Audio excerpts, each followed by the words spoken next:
Hello mga insan, mga padi, mga marites, mga busing amo.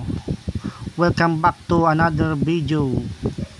For today's video, magluluto tayo ng fried egg. Ito naman ang gawin natin, wag puro tortang talong, wag puro adobong talong. Subukan nyo to, napakasarap mga insan at napakadaling lutuin.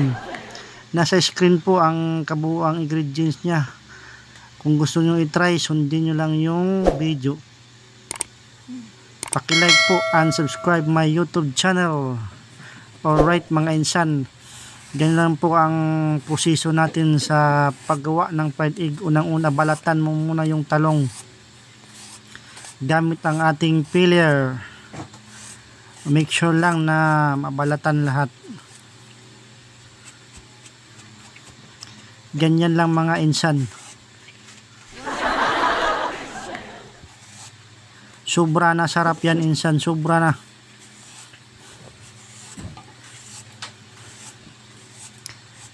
Bali 2 piraso mga insan yung nabili ko. Gagawin nating fried eggplant. Hatiin lang sa gitna. Ganyan lang po ang paghiwa. Alright. Ganyan lang kasimple ang ating fried eggplant.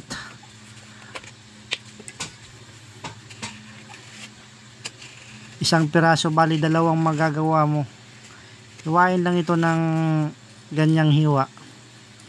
Season mo lang mga padi, mga insan, asin at saka paminta. Ganyan lang pag season natin guys. Sit aside muna sa kabilang bowl. Maglagay ng flour at saka cornstarch. Imikos-mikos mo lang insan.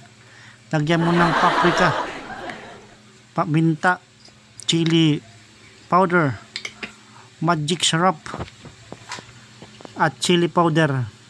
Imikos-mikos mo lang insan. Halo-halo na. Sobra na sarap yan insan. Lagyan mo ng flour.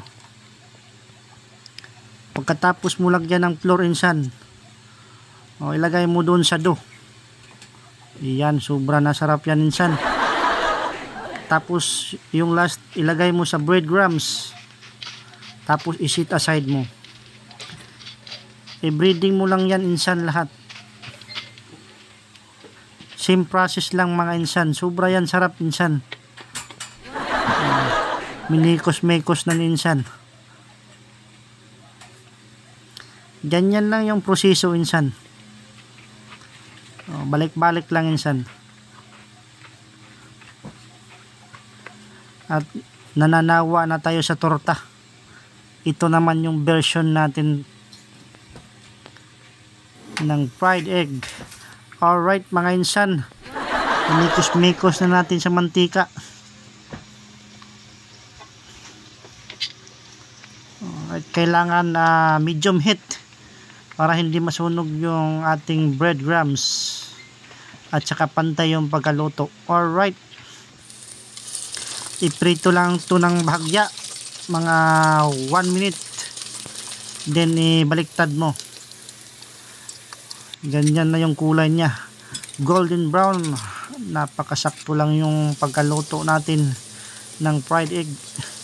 Ganyan lang mga insan. Sobra na sarap yan insan. Subukan mo to insan. Thank you very much. At yan ay luto na. Thank you very much. Bye bye.